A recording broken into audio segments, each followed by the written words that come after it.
Rohing ini punya usaha kecil-kecilan berupa warung kopi. Sambil dia buka agen minyak tanah kecil-kecilan di sana.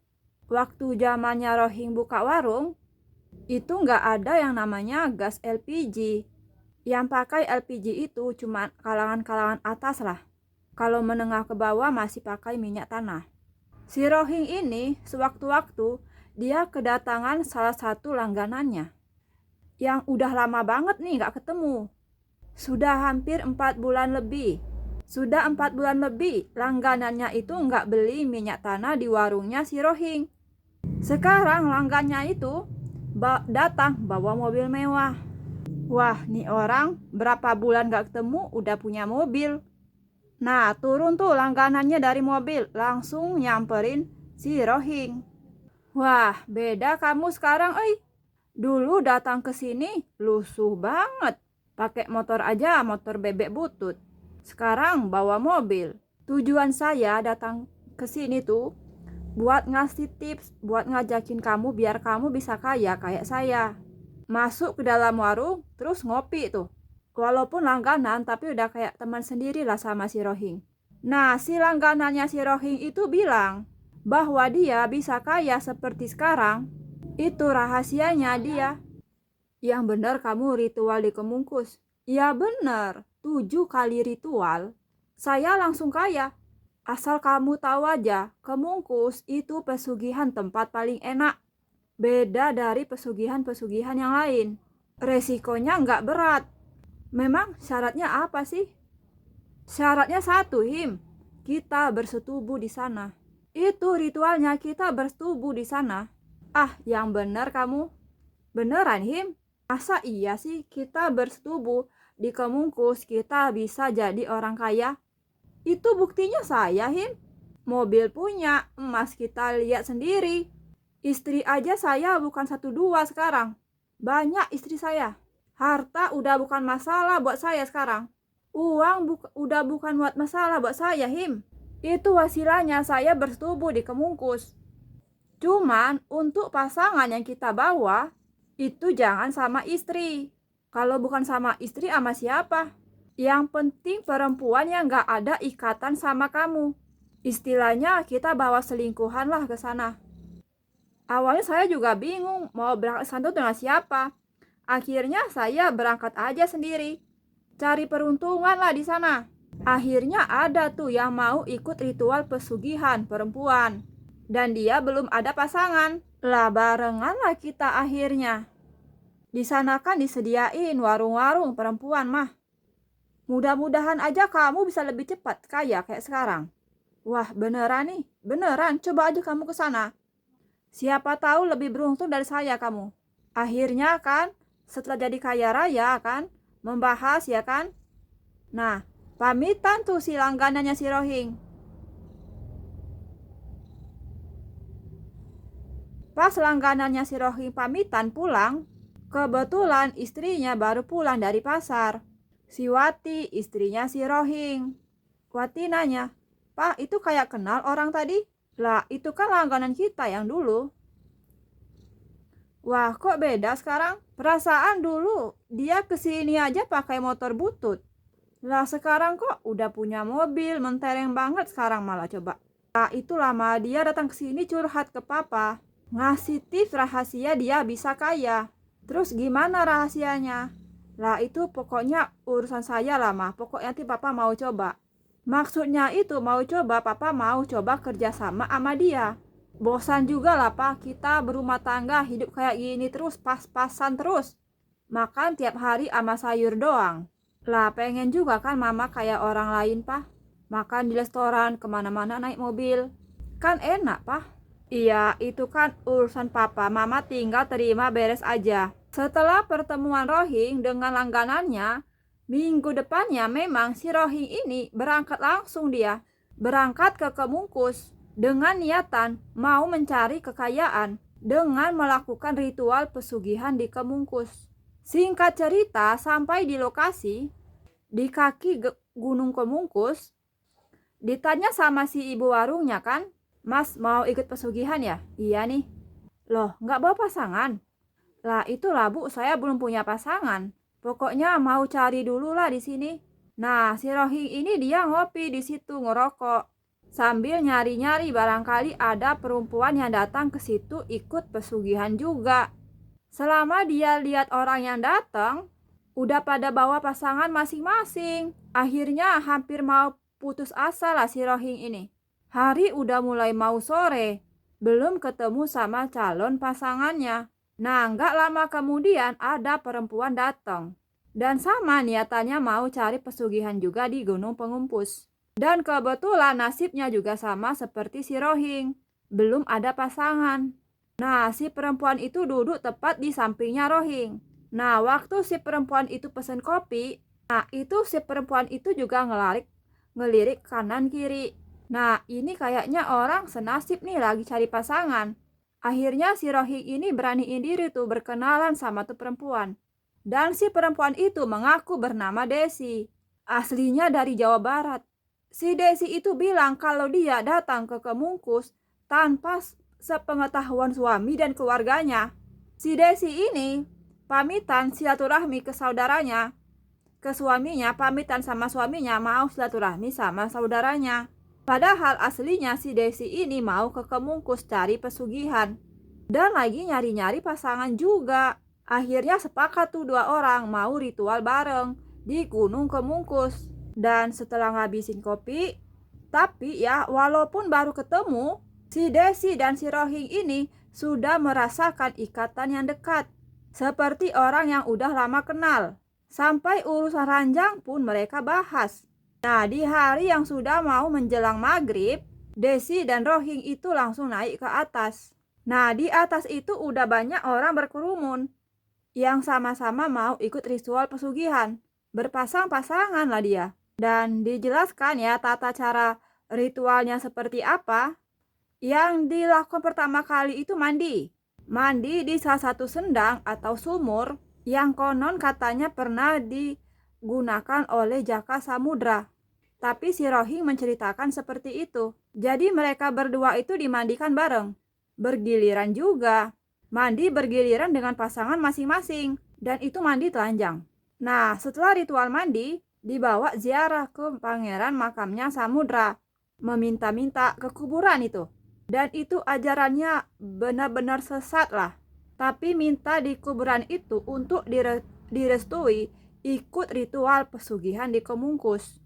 Supaya dilancarkan apa yang dihajatkan mereka. Minta-minta di sana sambil nangis-nangis. Ingat-ingat apa penderitaan selama ini biar bisa nangis. Nah, si Desi sama si Rohing itu kayak gitu. Nah, setelah berapa lama ritual di situ, nah sampailah ke ritual inti. Bersetubuh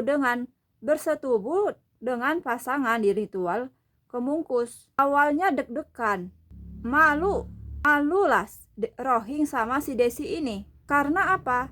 Bersetubuhnya berjamaah. Jadi ritual seks bebas di situ. Di alam terbuka. Dan semua orang yang datang ke situ telanjang bulat, bawa tikar. Semua orang di situ itu bawa tikar, gelar tikar buat alas mereka bersetubuh. Rasa malu sudah hilang. Desi dan Rohing ini yang tadinya malu-malu kucing, melihat orang-orang yang sudah pada tiduran bersiap-siap untuk melakukan ritual persetubuhan. Mereka pun udah hilang malu, buka baju langsung aja tiduran di situ sambil nunggu komando utusan si juru kunci itu. Karena sebelum melakukan ritual persetubuhan itu ada jampi-jampi atau apalah. Akhirnya setelah dikomando, orang-orang pada bareng bersetubuh. Entah berapa jam lah mereka melakukan persetubuhan. Yang dirasakan Rohing sama Desi itu baru pertama kali merasakan kenikmatan seperti itu. Ya karena memang sudah dalam pengaruh setan kan. Dan singkatnya, setelah melakukan ritual pesugihan, Rohing dan Desi ini itu dianjurkan oleh si juru kunci, termasuk yang lain yang ikut ritual juga, untuk datang lagi ke Gunung Kemungkus sampai 3 dan 7 kali datang ke sana untuk melakukan ritual yang sama. Sebelum tujuan mereka untuk mendapatkan kekayaan tercapai.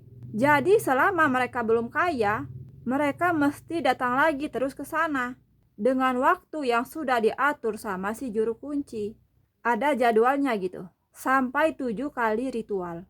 Bercinta dengan lawan jenis yang bukan pasangannya. Dan uniknya yang terjadi di antara Rohing dan Desi itu nggak kaya semuanya. Itu yang kaya salah satu. Kalau nggak Desinya yang kaya, itu si Rohingnya yang kaya. Itu salah satu yang kaya. Kalau nggak laki-lakinya ya perempuannya. Dan kasus yang menimpa di antara Rohing dan Desi, yang jadi kaya raya itu si Rohing. Dan Desi selaku pasangannya itu ada kewajiban untuk dinafkahi sama si Rohing. Jadi tiap bulan atau tiap minggu si Rohing ini nyuplai uang ke si Desi. Itu tiap bulan si Rohing ngasih uang ke Desi sampai 20 juta. 20 juta per bulan. Tapi itu nggak sampai mengeruk kekayaannya si Rohing. Jadi pasca ritual pertama, Rohing ini langsung kaya raya. Tapi nggak sekaligus juga. Pasca si Rohing ini pulang dari ritual pesugihan, tiba-tiba banyak aja peluang usaha yang datang ke dia. Dari orang datang nawarin modal yang nggak kenal sama sekali. Katanya agen minyak tanah si Rohing itu menjanjikan. Dan orang yang ngasih modal itu cuman minta keuntungan 10% dari penjualannya si Rohing. Siapa yang nggak mau loh? Modal besar sampai ratusan juta Rohing dikasih modal. Dan bukan cuman modal yang datang ke Rohing. Lokasi buat buka cabang usaha pun datang dengan sendirinya. Jadi usahanya si Rohing itu dipermudah. Sampai ya yang tadinya cuman agen kecil-kecilan setingkat warung, Rohing bisa jadi agen besar loh. Sampai kerjasama langsung dengan pihak Pertamina. Kehidupan Rohing berubah drastis lah. Apa yang menjadi keinginan istrinya, apa yang menjadi keinginan anak-anaknya, semuanya terpenuhi. Hidup bergelimingan harta. Walaupun ritualnya bersetubuh, tumbal tetap ada, nggak mungkin nggak ada tumbal. Yang jadi tumbalnya Rohing itu bapaknya. Bapaknya Rohing tumbalkan. Waktu si Rohing selesai ritual pertama di Gunung Kemungkus, setelah dia sampai di rumah, Rohing ini bermimpi didatangi sama sosok yang jelas itu bangsa jin lah, yang mengaku sebagai Pangeran Jaka Samudra, mengatakan bahwa ritualnya berhasil dan harus menumbalkan bapaknya. Dan apabila si Rohing itu sepakat dengan sosok yang mengaku sebagai Pangeran Jaka Samudra, maka bapaknya akan diambil sebagai tumbal kekayaannya si Rohing. Dan Rohing mengiyakan di mimpinya itu. Bapaknya besoknya langsung meninggal mendadak tanpa sakit dahulu. Meninggal mendadak bapaknya si Rohing ini. Tapi orang-orang tetangga itu nganggapnya nggak macam-macam, karena memang kondisi bapaknya itu udah tua. Setelah bapaknya meninggal, itu ibunya jadi tumbal. Jadi orang tuanya si Rohing itu meninggal bukan karena usia tua, meninggal karena ditumbalkannya si Rohing.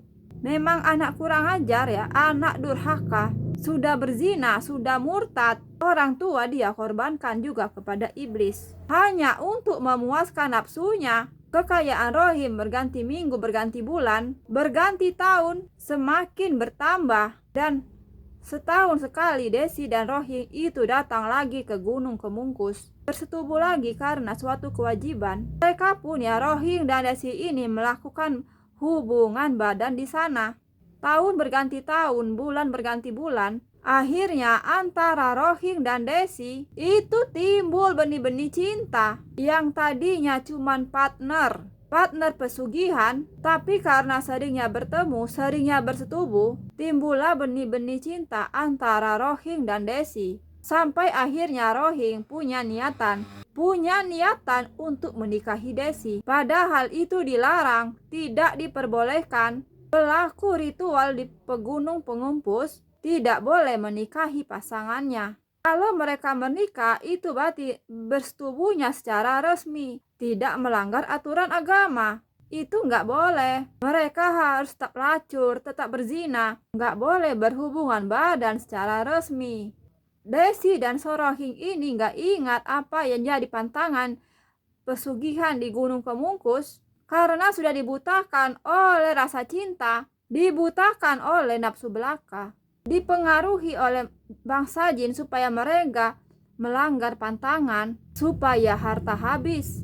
Itu sudah ada di dalam skenarionya bangsa jin. Sampai tibanya ya, si Rohing ini melancarkan niatnya untuk menikahi Desi. Menikah dia, menikah secara sah agama dan negara. Dan Desi pun sama, dia menceraikan suaminya, meninggalkan suami dan anak-anaknya begitu saja hanya untuk menikah dengan Rohing.